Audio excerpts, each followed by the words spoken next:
देखिए, अमेरिका और चीन दोनों ही शक्तिशाली देश हैं और वैसे भी आज के इस युग में युद्ध हथियारों से नहीं लड़ा जाए, यह बिल्कुल भी आवश्यक नहीं है। आज से 50 या 70 साल पहले की याद हम कर लेते हैं। अमेरिका ने 1954 में वियतनाम युद्ध शुरू किया था, जो 19 वर्ष तक चला। परिणाम केवल यूएसए के जन धन की बर्बादी और वियतनाम का भी कुछ खास नहीं बिगड़ा।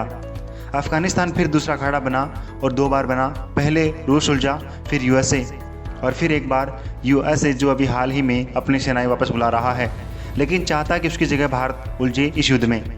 इन सभी युद्धों के पीछे यूएसएआर और यूएसएस का शीत युद्ध भी कारण रहा है, लेकिन यह शीत युद्ध भी अब उतना प्रखर नहीं रहा है। हाँ, हम कह सकते हैं कि इराक युद्ध में यूएसए को सफलता मिली, लेकिन इसका कारण था इराक में शिया और सुन्नी और कुर्ड्स के बीच का आपसी घोर वैमनस्य, और यही फूट कारण बनी सद्दाम हुसैन, जो खुद एक अत्याचारी शासक था, की अपमानजनक मौत का।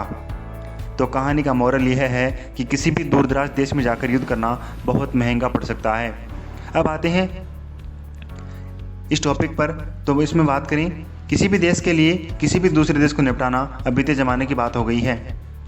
इसमें आप पूछ सकते हैं कि फिर भारत ने बांग्लादेश बनाकर पाकिस्तान को कैसे निपटा दिया। भारत ने ही नहीं, पाकिस्तानी पंजाबी फौज के अत्याचारों ने से त्रस्त तब के पूर्वी पाकिस्तान के सारे बंगाली मुसलमान ने एकजुट होकर भारत की तब की प्रधानमंत्री श्रीमती इंदिरा गांधी, जनरल शेम मानेकशॉ का सहारा देकर उन पश्चिमी पाकिस्तानी पंजाबी फौजी दरिंदों को निपटाया था। कोई भी दूसरा देश तभी निपटाया जा सकता है जब उस देश की जनता 90% जनता उस देश की सत्ता के विरुद्ध हो, वरना नहीं। हाँ, एक बात अवश्य है कि प्रजातंत्र अभिव्यक्ति की स्वतंत्रता दुनिया के सभी देशों के नागरिकों की अनुभूत भूख और इच्छा रहती है, लेकिन कम्युनिस्ट तथा मिडिल ईस्ट यानी कि अरब और मुस्लिम देशों में इसका विचार भी हिंसक रूप से दमन कर दिया जाता रहा है। इसी कारण भूतपूर्व यूएसएआर का 1991 में विघटन हुआ। चीन ने 4 जून 1989 को अपने भोले भाले हजारों ही विद्यार्थियों को ताइनमान स्क्वायर मैन टैंकों के नीचे कुचलकर केवल इसलिए बर्बरता से मार डाला क्योंकि उन्होंने चीन में डेमोक्रेसी की मांग की थी। अब इस निर्दोष चीनी बच्चों का खून कब रंग लाएगा, यह तो कहना मुश्किल है, लेकिन रंग लाएगा ज़रूर।